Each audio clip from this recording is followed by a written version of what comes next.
Welcome to Up to the Minute. I'm Todd Duplantis. Good to have you with us on this Monday morning. Got a great show lined up for the next half hour, your HCC news and information, and some special guests. Now, if you haven't been outside this morning, it's a bit frosty out there. Not as cold as it's been over the last 4 days. Got up into the low 40s or got down into the low 40s. So it was a bit frosty, still a bit cold for us Houstonians. Dr. Tony Rayo Sutherland joining me this morning. Tony, have you been out this morning?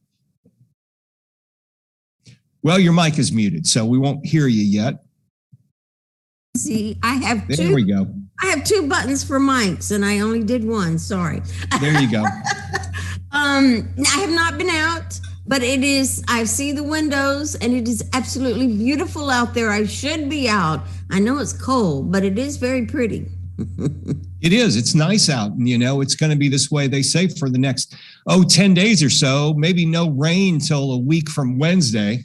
We'll have to wait and see how that goes. But hey, if you're watching us now, thanks for joining us on Facebook Live and YouTube. We are here every weekday when HCC is in session, live at 10 a.m. If you missed the broadcast, we're on HCCTV at noon, 5, and 10 p.m. for your viewing pleasure. But you can always catch us in social media, Tony. Yes, just look for Houston Community College District on Facebook, YouTube, LinkedIn, Twitter, Instagram, you name it. We're on social media. Houston Community College District. That's exactly right. Houston Community College District. Okay, Tony, you know, it's Mental Health Monday. We always have Dr. Shawn Fitzpatrick on the show, and he's back. He's joining us once again. Shawn, it's good to see you. Thrilled to be back. Thank you for having me. Yeah, thanks for being here. We're looking forward to getting always great to get some mental tips from you. So stick around, grab some coffee or tea or whatever beverage you would prefer at this time of morning, and we'll be with you in about 10 minutes. All right, we're going to kick things off. You know, we've got a great logistics program here at HCC. That's right. That's one of the most booming fields around. And we've got James Battieste. He's the Divisional Chair of Logistics and International Business from the Business Center of Excellence. James, it's good to see you. Top of the day, Todd. Good to be with you today. You know, we're looking forward to hearing about this program. And I know the job growth is phenomenal right now. The pay is great. Before we get to that, though, I want to ask you one question because no one can seem to give me a right answer in this. I go to the grocery store yesterday, and I'm noticing a lot of the shelves, they're having problems stocking. You hear about problems with truckers getting on the road. You hear about problems with boats trying to get into port. This is all logistics. And depending on what channel you watch, you could, various sources are to blame. But what's going on with logistics right now? I know we just reopened from a pandemic, but what's happening and when do you think it's going to get better? Well, the question could be, the answer should be posed to you this way. First of all, it relates to each of us, the importance of logistics, just to basically the necessary needs and provisions that we require as humanity.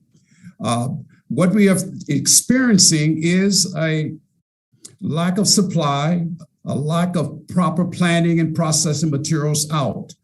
How we don't see a resolution to this before 2023, sincerely, from that vantage point. That we are so integrated as a world in terms of our dependence on each part of the world.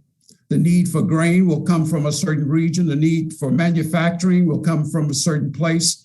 And this has highlighted, because of the pandemic, what the global implications are of logistics and how important it is today to provide necessary commodities and resources to consumers.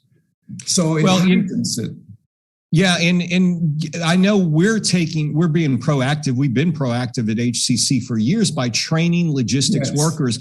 Obviously, do you think this is put on people's maps who have maybe never thought of going into logistics as a career? Do you think the demand, as the demand gets greater, are our students getting more interested in this field?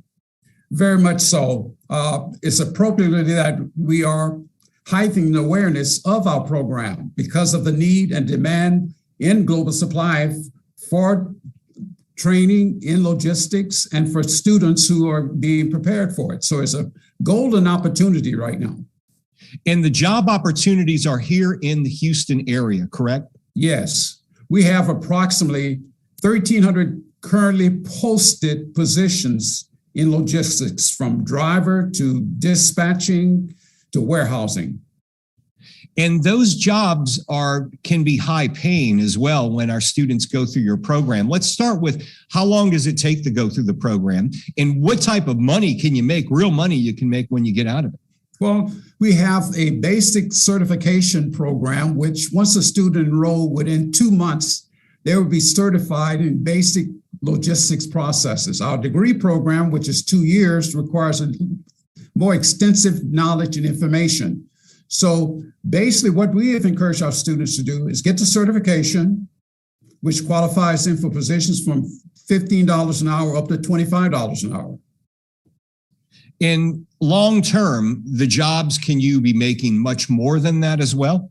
Oh, absolutely. With additional training and certification education, you can become a manager. At a manager level, you're looking at $75,000 to $80,000 per year, onward up to at least $120,000 a year with a 4-year degree. Where would our students be working? Of course, you think logistics, you think of who does it the best, Amazon, they're phenomenal with getting your products to you in a short amount of time and doing it well. Could our students go work for Amazon? And are there other opportunities? Obviously, not everybody's going to work for Amazon, but where would our students find those real jobs? Well, beautiful. From this vantage point, the opportunities are so great. A student with a certification, which is two semesters, would probably enter up at Amazon, FedEx, some of the larger manufacturing facilities and transportation facilities. You wouldn't necessarily be a driver or a delivery person. You would could work in management and things up the chain as well, correct? Very much so. Our program, basic program of logistics, is a management training course. And here in Houston, we have the Port of Houston, which is one of the most phenomenal, most important ports in this country. How does that play into logistics training that you offer in your program? Do a lot of our students wind up at the Port of Houston working there? Absolutely. From a standpoint of even mentorship and internships, with many of the facilities there, would introduce students to logistics firsthand while they're pursuing their degree. And while they're training at HCC, I understand you guys have some simulators they can use, which would train them for real life, correct? Absolutely. Even to the crane operations at the container locations at the harbor, down to forklift certifications. We have those programs available to our students. And one thing people may not realize is HCC spends a lot of time working to reach out to the stakeholders by creating advisory boards. I imagine these advisory boards tell people what they are and how they help you with designing your curriculum. Absolutely. From two parts, actually. As advisors, they are very important to us in terms of ensuring that our program is cutting edge. That is what is being demanded today. The second part of it is that our advisors also mentor our students throughout the program also. And tell us about something called 60 by 30 TX. Oh, beautiful program by the State Texas Workforce Commission. It requires that our students who enroll in our program will have an opportunity to prepare for employment opportunity jobs, primarily, so that they can pursue their academic career and at the same time be exposed to the workforce opportunities that are available. And the state of Texas is their major goal right now. We've been talking with James Battieste. He's the Divisional Chair of Logistics for HCC's Business Center of Excellence. James, if people are interested in enrolling in your courses, I know HCC has year-round enrollment. Would they be able to start in the summer, in the fall? What's the best time to start with you guys? Actually, throughout the year, we have programs beginning almost every month to some degree. So for a student, if they're interested today, we could work their schedule depending on their availability for enrollment immediately, 2 weeks from now, a month from now. So we're quite flexible from that standpoint with our programs. I know there's also a lot of grants and funding available to pay for a lot of these courses. Do your students have that availability to assist with their tuition? A tremendous amount of financial opportunities are available to our students, both by the state and private enterprises, to support their tuition and training and equipment purchases. I imagine you have a lot of employers that are looking to bring on our graduates as well. It is phenomenal. We really cannot fulfill all of the obligations based on our student enrollment because it's so broad. It's not only locally, but on a national basis also. Many companies are international also in our operations. So the opportunities are not only here locally in Houston, but across the United States and globally. We've been talking with James Battieste from our logistics program. James, thanks for joining us this morning. If you're interested in enrolling in the program, we're going to have some links in our social media post after the show. Thanks, James. Take care. Nice All right, seeing thank you you again. Good seeing you. All right, we are going to move on to our next guest. You know, Tony, when you think of logistics, all you need to do is go to the grocery store these days, because any aisle you're on, you're going to see products they're out of. And just think, if we had a breakdown in logistics for 2 weeks, this country would be in a mess because you wouldn't be able to get the products to the grocery stores. That's true. I mean, it's not like the olden days where you had your own garden and you grew your own vegetables and you slaughtered your own chickens and all that kind of stuff. You got to go to the store to get that. Somebody else has to do it for you. So, that would be very difficult. All right, Tony, we're going to let you take over and talk with one of our favorite guests, Dr. Shawn Fitzpatrick. Go ahead. Hi, yes, we have Dr. Shawn Fitzpatrick, the Executive Director of the Jung Center of Houston, and, of course, our Mental Health Monday guest. Welcome to the show, Dr. Fitzpatrick. Dr. Tony, it is so good to see you. Happy New Year. I think this is the first time I've been with y'all in the new year, so It's great. It's great to see you. Well, there is we always love having you on. You help lift our spirits and get us to think positive about things. But then there is something called toxic positivity. Yes. So tell us a little bit about what is toxic positivity. We're not supposed to think positive all the time. What's the deal? Right. Well, I have to say, so toxic positivity is, I haven't actually tracked down the source of it yet, but it's a very recent idea. This isn't something that comes necessarily out of psychological research. It's not a diagnosis, it's so on and so forth.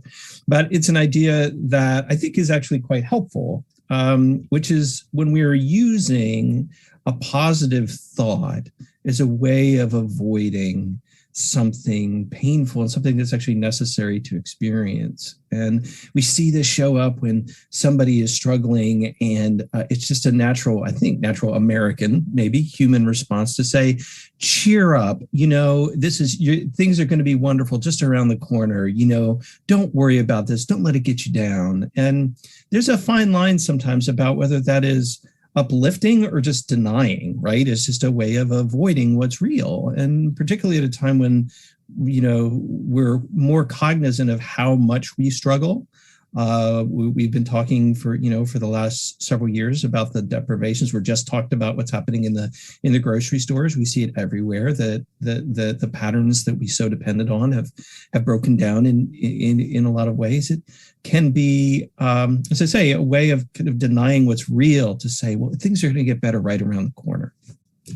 Well, you can go down a rabbit hole either way. You can go down the rabbit hole for too positive and too negative, so there has to be a happy medium. Is that right? Yeah, I feel that's true. And, a lot of it for me revolves around some cultural ideals that we have about happiness. So we believe that, it's in the Constitution, that we have these inalienable rights. Among them are life, liberty, and the pursuit of happiness. I think it's crucial that they said the pursuit of happiness, not the guarantee of happiness. Guarantee for happiness in this world. That's exactly right. But I think it sets up a false expectation. You can pursue it. You can pursue it. I think it sets up a false expectation for us that if we are not happy, then somehow we're not not patriotic, right? Or not fulfilling the American dream. When, one of the problems with that is that this word happiness meant something different in the late 1700s when the Constitution was being framed. It means something closer to the word that we would use today, which is meaning. It means closer to the idea of meaning. So the pursuit of a meaningful or purposeful life was a little bit closer to what they intended. Now, I read that the University of Pennsylvania has got some research on this. You want to tell us a little bit about that? I understand that kind of what their description of happiness is kind of what you guys are thinking about or talking about. Well, researchers there, one in particular, her name is Emily Esfahani Smith, and the name of her book is The Power of Meaning, and I really recommend it. Emily is faculty at the School of Positive Psychology at the University of Pennsylvania, and positive psychology in its origins about 20 years ago was really focused on talking about things like happiness and focusing on what's working well in the human psyche. And over time, they've come to understand, they've done more research into this idea of an experience of meaning. So just very simply, people who are who understand their lives as being meaningful score much higher on a wide range of physical health indicators as well as mental health indicators. So then the question is, well, what is it to lead a meaningful life or to experience meaning? And for everybody, right? I mean, what's meaningful to one is not meaningful to another. That's exactly right. And I think in this era, it's increasingly the case. Our experiences of meaning are not so much collective, or rather, we just don't have as much of a collective emphasis. It's much more on what the individual experiences. So what she did was she looked across cultures and across history and decided that there are really four what she called pillars of meaning. And not everybody experiences all four of them. You might, or any culture, but individual cultures might lean more on one than on the other. And very simply, they are: one, feeling that you belong, right? That there's a group that you belong to. Two, that you have a purpose. And the research around this is interesting. Contemporary research is that if you're able to articulate a purpose in a sentence or two, you're likely to score higher on, again, all these indicators of physical mental health than those who can't. If you don't know what your purpose is, how can you go for it? Yeah, which, and that doesn't have to be the case, but that you're able to articulate it. It's just, it can be helpful and can be helpful exercise to think about it. By the way, that increases if your purpose is directed to other people, to service in some way. The third of her four pillars is storytelling. And so what she's interested there is both in how we connect to greater stories. And for those who have religious traditions that they come out of, it might be the greater story of Buddhism, the greater stories of Judaism and Christianity and so on. But it also has to do with the way in which we're able to narrate our own stories, our own lives. And then the fourth pillar that she suggests to us is what she calls transcendence. And these are really personal experiences that kind of escape our ability to put them into language, but place us into direct contact with something higher or greater, whether we want to use words like God or the divine, or we don't necessarily need to. We could talk about the ground of meaning, so on. Mm-hmm. Well, so happiness is more connected to meaning in life, your meaning in life. Is that what you're saying? Yeah, well, I would say that meaning is maybe what we want to be paying more attention to. Happiness, as my dear friend and mentor, Jim Hollis, says, happiness takes care of itself. Well, it comes and it goes. Feeling isn't happy. If you're feeling happy, you're feeling that way. And not all situations call for being happy. I mean, you don't want to be happy at certain situations because that would not be good mental health, right? And not good for those around you. And it's not about not feeling what you're feeling. We should feel what we feel. It's about trying to force ourselves to feel something that we're not, as a way of avoiding what's real, right? What's painful. And right now, we experience grief, and we've experienced anger, and we experience sadness and fear. And those are important feelings too. And we don't want to race to deny them or escape them. Yeah. Exactly. There's whole realm in order to be healthy. Now, what can we do to experience more meaning in our lives, do you think? So as you were suggesting, like it is become more and more personal. What I would suggest is, one, first of all, accept that meaninglessness is also a part of human life. We're going to go through periods where things just don't make sense to us. But if we go back to Emily's 4 pillars and think about, okay, what community do I belong in, or do I have experiences of belonging now? And how can I maybe look for experiences of belonging? How can I articulate my purpose or be more reflective about what my purpose in the world is and what my values are?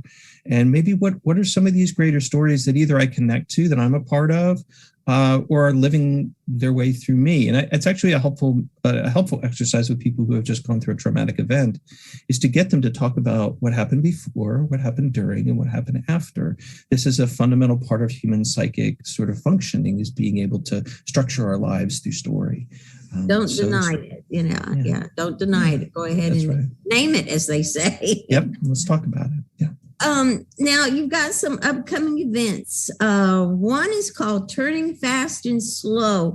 And I love this because it reminds me of what we do in the theater called stage movement. Tell me a little bit about that.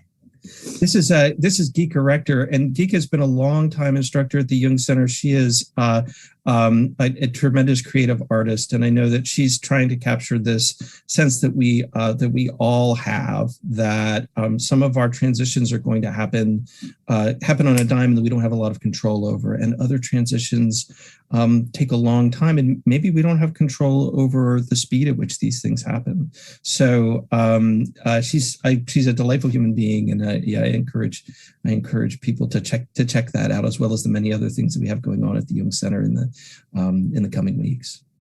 I think it's Saturday, February 19th. It is, yeah, Saturday, February 19th. Yeah, and I think it is online, actually. I think so. Anybody can attend this. You don't have to come to the Jung Center. You can do it all online. Perfect. Well, Dr. Fitzpatrick, I can't get my mouth to work right. Thank you so much for being on the show with us. We always enjoy you being here. It kind of keeps our mind going straight instead of all over the place. Dr. Tony, thank you so much. It's been a pleasure. Thank you. All right. Thanks, Shawn and Tony. Always good to see you, Shawn. We've got a few announcements we want to get to. Tony, you want to take out the first one? Community learning. Speaking of gardening, spring vegetables. This one it kind of has your name all written all over it.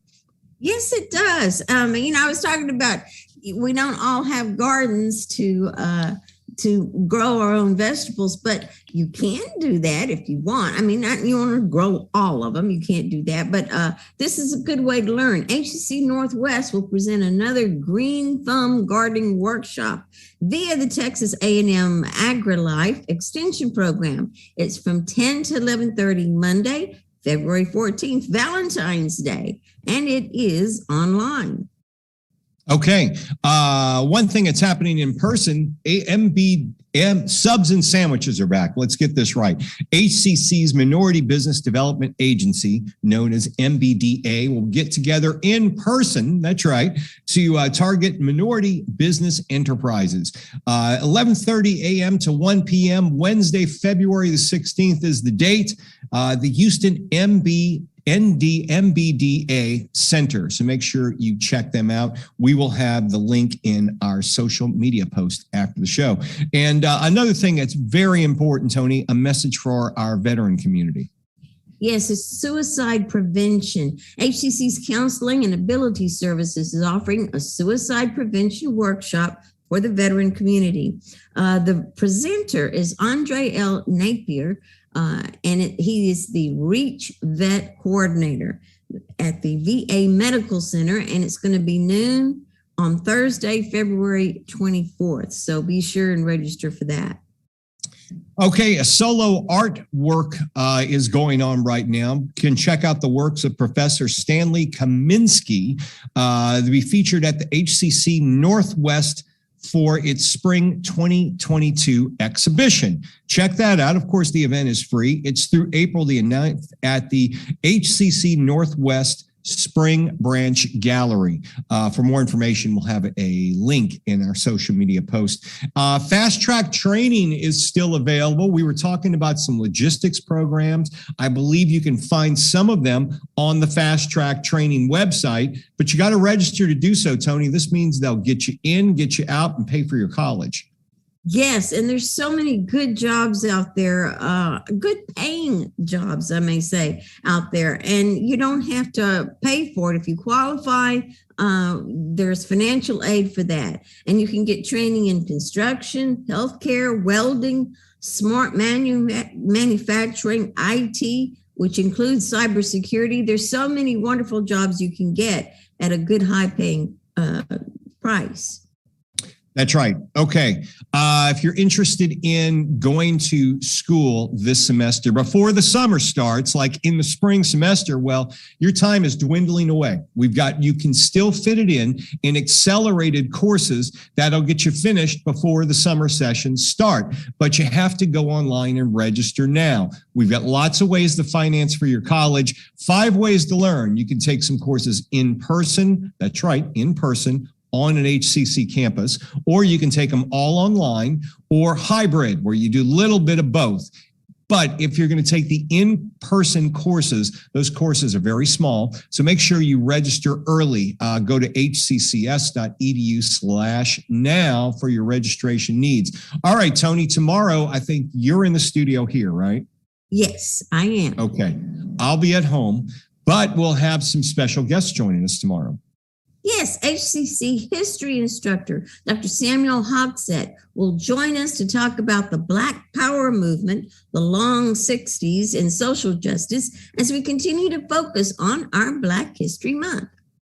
Okay, and for Tasty Tuesday, we've got Chef Kenneth Hamilton. We'll be here again to talk about his latest ventures, Heights Railway Market and 713 Music Hall. Sounds pretty good. All that and more tomorrow. We're live at 10 a.m. right here with Up to the Minute.